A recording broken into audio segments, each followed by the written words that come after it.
Okay, welcome sa Bobot Scalper. At pagka na-send natin ito sa inyo, no, pagka nasa inyo na, meron kayong isang file na ang pangalan is Bobot Scalper tapos yung account number ninyo .ex5 sabi niya, no. Ang gagawin niyo lang para hindi niyo nahanapin yung location ng MT5 ninyo or MetaTrader 5 ninyo, i-double click nyo na lang to. Double click tapos ayun, nasa expert advisor na siya. Nasa MT5 nyo, no. I assume na marunong na kayong gumamit ng MT5. So kunwari ito yung account ninyo, nakalagin na, no.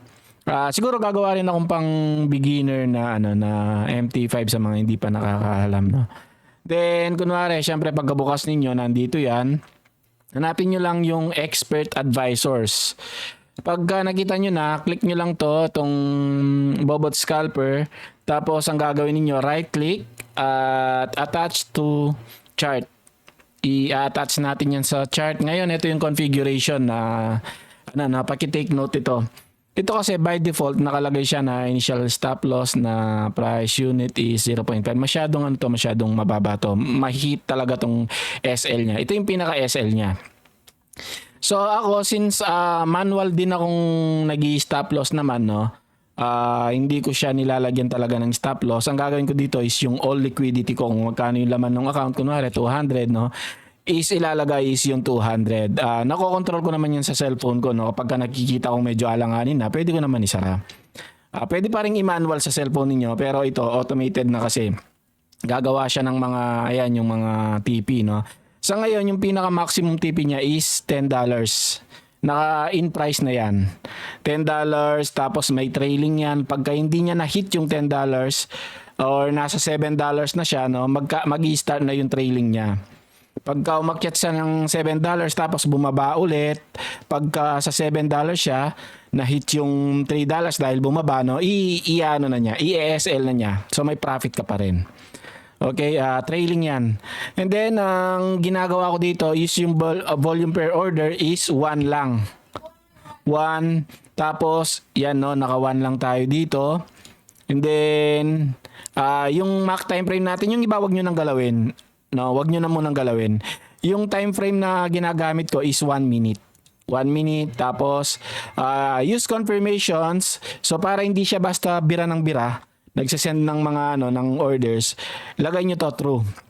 Okay, then MAC period, MA period, yan nyo lang yan. Tapos linear weighted, yan nyo rin. Tapos ako, pagka nakikita ko, sa ngayon kasi possible pa rin talaga na tumaas eh. Ang gagawin ko dito is instead na true, ang gagawin ko is false lang to, yung sell. Yung sell order. Tapos itong buy lang ako.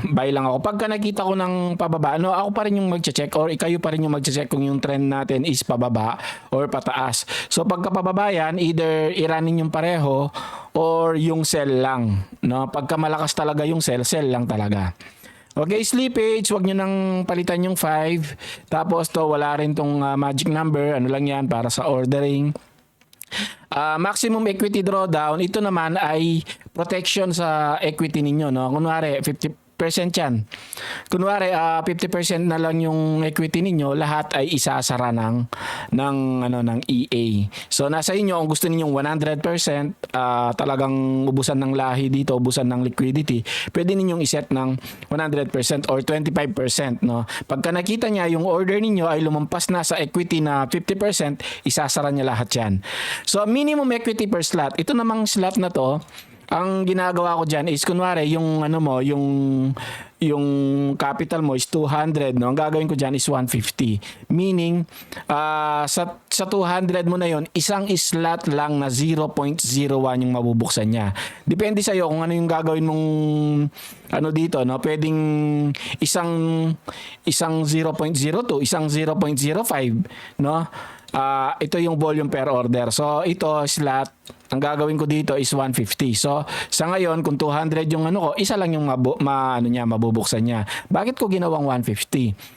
Siyempre pagka tumaas yung equity ko, naging 400 na siya. So at least dalawa lang yung mabubuksan niya. Kasi pagka ginawa kong 100 to, dalawa kaagad yung mabubuksan niya, delikado. So 150 siguro pinaka-safe.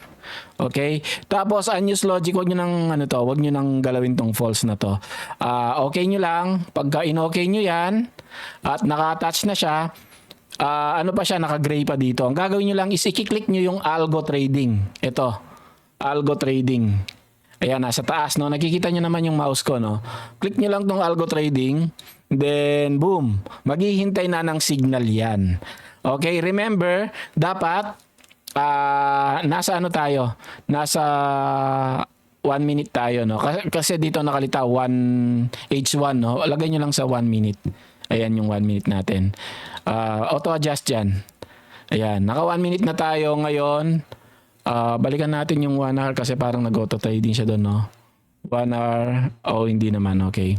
Dito tayo sa sa M1. Ngayon sa M1, click natin to. Ayun.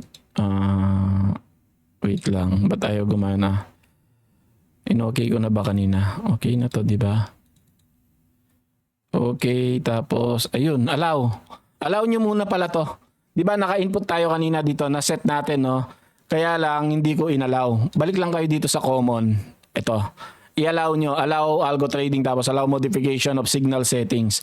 So, ayan, at na-set na natin. Then, ang gagawin natin is okay. Okay, at pagka kinlik natin to, itong algo trading, boom, ayan na siya. Gagana na yan. Maghihintay na yan ng signal. Again, hindi ito basta-basta hindi ito basta-basta nagbabato ng signal. Nagbabato ng order. Naghihintay siya ng signal. Okay, so nasa 1 minute tayo at ayun, nagra-run na yung natin, no, yung bot natin sa account na to. Yan lang natin to, pwede niyo palitan yan, baka mapindot niyo kasi. Okay, yan na yon at abangan natin kung ano mangyayari, no. So, salamat sa mga nag-avail nito. Kaya limited lang yung binibigay natin kasi manual namin ginagawa nung kasama ko yung paggawa ng activation code. Thank you and God bless mga tol.